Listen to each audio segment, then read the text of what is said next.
My name's Chris, and this sermon is called An Introduction to Apocalyptic Literature.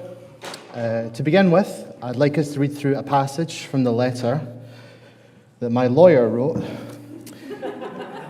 The following message, here referred to as the sermon, is delivered by Chris MacLennan in a personal capacity. The views, opinions, and eschatological interpretations expressed in this sermon are solely those of the speaker and do not necessarily reflect the official stance, doctrine, or preferred end-time scenario of St. John's, the leadership, congregation, or any associated house groups. Listeners are hereby advised that theological discussions may involve symbolic language, differing scholarly opinions, and the potential increase in heart rate when one's personal interpretation is challenged. Any distress experienced as a result of the sermon is not the responsibility of the speaker or St. John's Church. By remaining present for the duration of the sermon, listeners acknowledge that they do so at their own theological risk and agree not to pursue ecclesiastical litigation, excommunication, or dramatic gas of disbelief. Signed, Chris MacLennan, amateur eschatologist. When I told people I was going to preach on apocalyptic literature, they looked at me like I was crazy, and I thought, I need a lawyer. So we've been looking at Matthew 24, and in these passages, Jesus tells the disciples that the temple is going to be destroyed, and we've been looking at the historical and cultural significance that would entail. The disciples asked Jesus two questions. When will the temple be destroyed, and what will be the sign of your coming and the end of the age? They don't know it yet, but they're asking him about the second coming. Those are two separate questions, and I think he does sort of answer them in order, but it's a little messy. You could be forgiven for reading through the passage and not really knowing what one he's talking about. Some might say like the first half, from verses 4 to 22, Jesus is talking about the destruction of the temple. The latter half, 23 to 51, he's talking about the end of the age or the day of the Lord. But then in the middle, verses 32 and 35, he tells the parable of the fig tree and how this generation will not pass away before seeing all these things, which suggests he's back to talking about the temple again. Then verse 36, he gets back on track, talking about no one knows the day and the hour, that kind of thing. And he describes some unsettling things, nation against nation, famines, earthquakes. His followers will be persecuted, put to death, and hated for their faith in Jesus. He goes on to say the sun will be darkened, and the moon will not give its light, the stars will fall from the sky, and the heavenly bodies will be shaken. It's not a light read, is it? Jesus has asked two questions, and he gives two answers that seem to be blended together, and they're a bit grim. If you find things like Matthew 24 difficult, it's because it shares some of the characteristics of what we call apocalyptic literature. Now, in our culture, apocalypse means, as I'm sure you all know, the end of the world, destruction of all things. You've seen the movies. We need to take that idea and we need to put that to one side. When we read passages like this, the word apocalypse...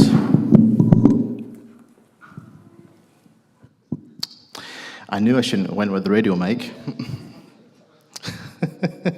Okay, where was I? Right. So the real meaning of the word apocalypse, if you look up its original meaning, it comes from the Greek, which means apokalypsis, which originally means to uncover, unveil, or reveal. In Scripture, an apocalypse is when someone sees things from God's perspective, when a hidden reality is revealed to them, sometimes in visions, dreams, or encounters with God or angelic beings. Some of these extended apocalypses were written down, hence apocalyptic literature. Those revelations are dotted throughout Scripture, and they're filled with powerful and strange images. They became quite dramatic and frightening to the people who were experiencing them, and they profoundly changed how those people saw the world around them. A good example is Jacob in Genesis 28. He's sort of on the run from his brother. He falls asleep and dreams of a stairway. Yeah, a wee bit ahead there. You're doing fine, Russell. They wouldn't know what that meant anyway. Spoilers. Okay, so Jacob dreams of a stairway going up from the earth to the heavens, with angels ascending and descending. And above the stairway, he sees God, who promises to bless him and his descendants, to stay with him and protect him. When Jacob wakes up, he views the world around him. The way he sees the world around him has changed. So, Russell, it's the bit that's like Genesis 28:16. Bit further. You're getting there. Okay. I'll just read it and you guys can just imagine it. Take my word for it. When Jacob awoke from his sleep, he thought, surely the Lord is in this place, and I was not aware of it. He was afraid and said, how awesome is this place? This is none other than the house of God. This is the gate of heaven.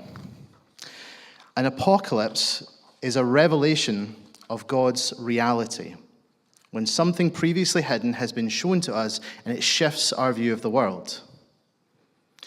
Now, for those more extended visions, it has a certain style and common themes that can be tricky for modern Westerners like ourselves to follow. We already know that not all scripture should be read the same way. We read history as facts, psalms as poetry, parables as lessons. Apocalyptic literature, however, is deeply symbolic, and it's a bit trickier to read because we don't have anything like it in our culture.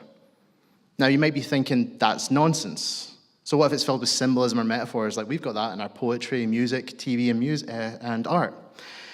If it's translated into English, surely we can figure it out. Well, let's put that to the test. So we've got something that was just on the screen. Russell, the letters. There we go.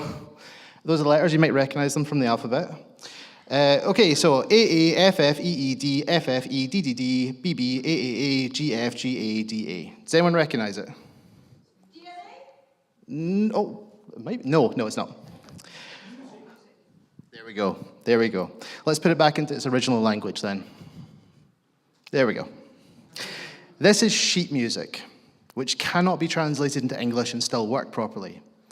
You sung it, you heard it, you experienced the song earlier. You see how breaking it down into individual letters removes its meaning. It's not meant to be read like that. You need the time signatures to set the beat, note durations to determine rhythm, and key signatures to establish tonality. Even reading out the notes, A, G, and F, in order doesn't make music. It needs to be played on an instrument. Only then is the true meaning of the sheet music expressed. Just as sheet music isn't meant to be read as an English text, apocalyptic literature isn't meant to be read as a straightforward modern narrative.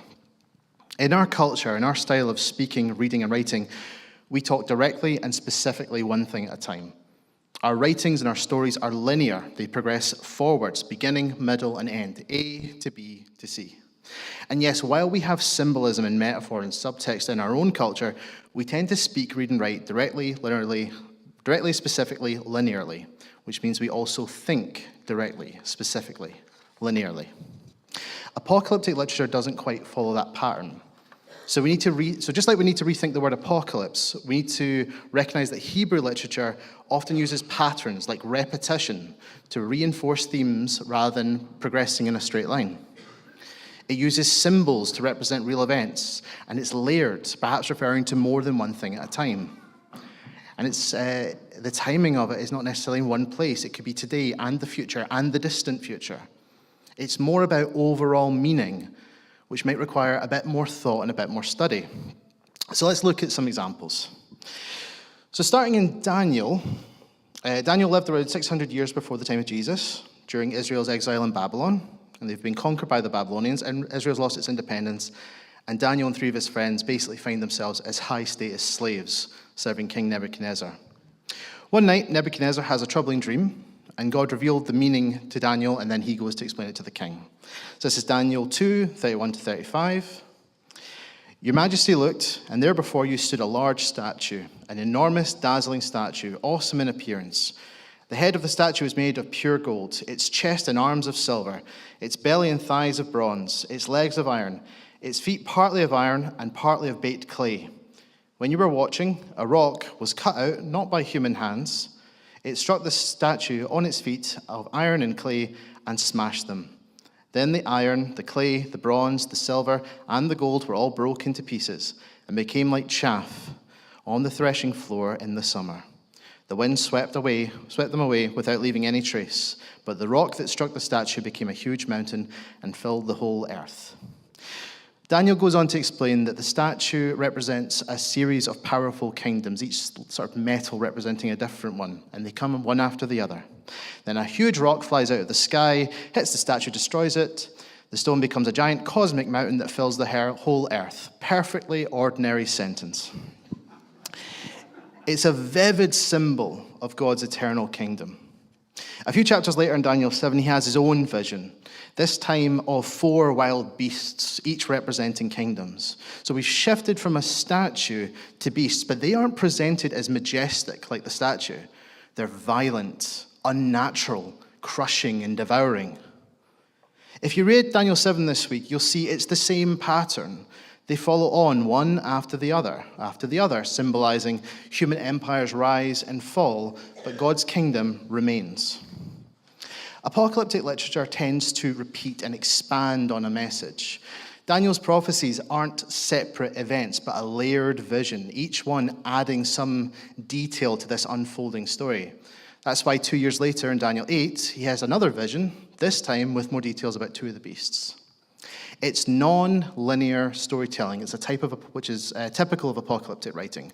Instead of a straight line, A to B to C, it's circular. A to A plus B to A plus B plus C to A plus B plus C and D, progressing upwards, not necessarily forwards. And the theme of beasts continues throughout Daniel's real life, not just in visions. Nebuchadnezzar, the king, becomes like a beast in Daniel 4 when he doesn't humble himself before God.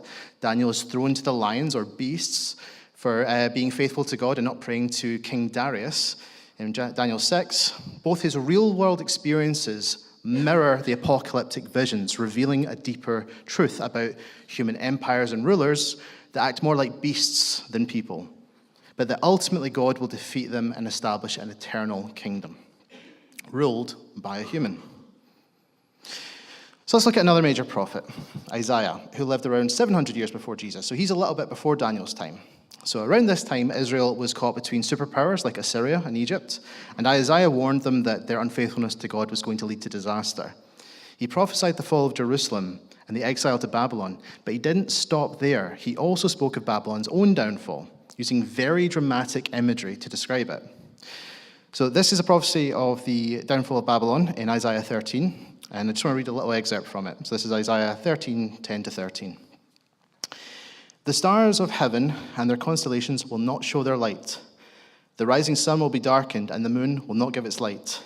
I will punish the world for its evil, the wicked for their sins. I will put an end to the arrogance of the haughty, and will humble the pride of the ruthless. I will make people scarcer than pure gold, more rare than the gold of Ophir. Therefore, I will make the heavens tremble, and the earth will shake from its place, and the wrath of the Lord Almighty in the day of his burning anger. Does that sound familiar at all? Because it's very similar to what Jesus said in Matthew 24, verse 29. In fact, he's actually quoting it, or he's referencing it, as well as another passage, Isaiah 34. Do you want to know something interesting? This prophecy about Babylon's fall takes place in Daniel's lifetime. It happens towards the end of Daniel chapter 5, and here's how he describes it. This is Daniel 5. That very night, Belshazzar, king of the Babylonians, was slain, and Darius the Mede took over the kingdom at the age of 62. That's it. It's not quite what Isaiah described, is it? I can't help but feel if the sun and moon went dark and the heavens trembled and the earth shook, Daniel would have mentioned it. In fact, I suspect that's all he would have been mentioning. What Isaiah's writings are describing is what's called cosmic upheaval, which is also a commentary of apocalyptic texts and writings, and experiences. Stars falling out of the sky, sun going dark, the earth shaking. It's the image of the cosmos, the larger creation being turned on its head, and catastrophe ensues. The cosmic upheaval being described isn't a literal end-of-the-world scenario, but rather it's describing dramatic shifts in political power. But when that very event takes place in Daniel's lifetime, it's one sentence long. It's barely worth mentioning. Hardly the end-of-the-world scenario Isaiah described. Although, if you were a Babylonian, I imagine you would have felt a little differently about it. For them, it was the end of the world, at least as they had known it. Their empire, their gods, their power, gone in a single night. And I think that's part of what the dramatic language is meant to capture, the complete upheaval of everything people thought was secure. And I want to look at just one more example, and It just wouldn't be a sermon about apocalyptic literature if I didn't mention the book of Revelation, a book we never talk about. Revelation is the last book of the Bible, and it was written by John. We don't know if is everything okay? I'm hearing panics, people from behind. No, everyone's okay? That's good. That's why I read the disclaimer out at the start. We don't know, it was written by John, and we don't know if it's the Apostle John or not. It was written while he was on the island of Patmos around 90 AD, although some scholars put it a bit earlier. Revelation is the largest example of apocalyptic literature because it's one big vision. And it has been, and remains to this day, the source of much confusion, speculation, and sensationalism. Now, I don't have enough hours in the day, let alone this sermon, to get into Revelation. But I quickly want to highlight one last theme of apocalyptic text to look out for. And strangely enough, Revelation actually spells this one out pretty plainly. So we're looking at Revelation 13, which is a whole chapter about beasts, by the way. And this is verses 5 to 7. So, the beast was given a mouth to utter proud words and blasphemies and to exercise its authority for 42 months. It opened its mouth to blaspheme God and to slander his name and his dwelling place and all those who live in heaven. It was given power to wage war against God's holy people and to conquer them. And it was given authority over every tribe, people, language, and nation. All inhabitants of the earth will worship the beast, all whose names have not been written in the Lamb's book of life, the Lamb who was slain from the creation of the world. Whoever has ears, let them hear. If anyone is to go into captivity they will go. If anyone is to be killed with the sword they will be killed. This calls for patient endurance and faithfulness on the part of God's people. That passage describes a beast, which we all know represents human empires, but it can also represent spiritual evil, persecuting God's people. And right at the end of the segment, it just spells it out. This calls for patient endurance and faithfulness on the part of God's people. In fact, in the next chapter of Revelation, we get the same message again. This calls for patient endurance on the part of the people of God who keep his commands and remain faithful to Jesus. Almost all apocalyptic writings call for faithfulness to God, be it a call to repent and come back to God, or to endure hardship and remain faithful. In fact, Revelation was written at a time when emperor worship was being enforced by the Roman Empire. The Roman Empire, of course, is largely believed to be the fourth beast we see in Daniel's visions. As you read through this and other apocalyptic texts, and if you investigate the circumstances around the people who wrote them, you'll notice that being persecuted or oppressed is a common trend. During these times, individuals have these apocalypses where you see their current situation from God's perspective. Sometimes detailing the hardships they'll go through and calling them to faithfulness and to trust in God and God's timing. There is a promise that he will deal with evil and a new kingdom is on the horizon. Apocalyptic texts are rarely about one person. They speak to whole nations, and it's meant to be a message of hope to God's people. So, let's review. Apocalyptic literature tends to be highly symbolic. It uses images to represent real-life events and powers. It's not always a linear story. It's circular, repeating themes and building on images rather than just a straightforward progression. It describes cosmic upheaval, dramatic catastrophe that isn't a literal end of the world, but reflects shifts of power. And of course, apocalyptic literature calls God's people to remain faithful through hardship and to put their trust in him. I hope you see my point, that it's not just a case of translation, but interpretation. And you can't just read it like a textbook. We need to change the way we think when we read these stories. They require a bit more study and reflection. So when we read Matthew 24, we shouldn't just ask, is this bit about the temple or the end times? Instead, we should recognize how, in true apocalyptic style, these layers are woven together, one blending into the other. We shouldn't look for a timeline of how the world's going to end. We should look for the meaning of his words, a call to be faithful, to put our trust and hope in him, and not to be misled by false prophets, false messiahs, fear-mongers, con artists, or just the tragically confused when things get uncertain and scary. When he says the sun will be darkened and the moon will not give its light, the stars will fall from the sky and the heavenly bodies will be shaken, is that the end of the world? Or what it feels like for a community to lose the things they thought they could rely on? But Chris, isn't it all really about the end of the world? Like Daniel, Isaiah, Revelation, it's all about, the apocalypse. Okay, fine. Forget everything I said up to this point. It is all about the end of the world. If you're Babylon, if you're the empire that's in opposition to God and is all about persecuting God's people, then yes, all of this stuff is about the end of the world. It's about the end of your world. But for those of you who don't fit into that category, let me ask you something. Is the story of the Bible about getting to heaven and the destruction of the earth? I don't think so. That's like saying Star Wars is about space wizards and Lord of the Rings is about walking. If that's all you took away from it, I dare say you might have missed the point. I would say Jesus summed it up nicely in Matthew 19:28. He described the culmination of history as the renewal of all things, the rebirth of creation. That's the lens by which we should approach these sort of passages. When we read passages like Matthew 24, Revelation, Isaiah, or Daniel, it's easy to get overwhelmed. The imagery is dramatic, the language symbolic, and the meaning is layered. Some of us were taught to read them with fear, looking for hidden codes, trying to predict the end of the world. But apocalyptic literature isn't about fear, it's about revelation. It shows us that despite the chaos of the world, God's kingdom is unshakable. It reminds us that history isn't out of control, it's in God's hands. Jesus wasn't giving his disciples a secret timeline to decode. He was preparing them to endure, to trust in God's sovereignty, and to remain faithful no matter what happens. And that's still true for us today.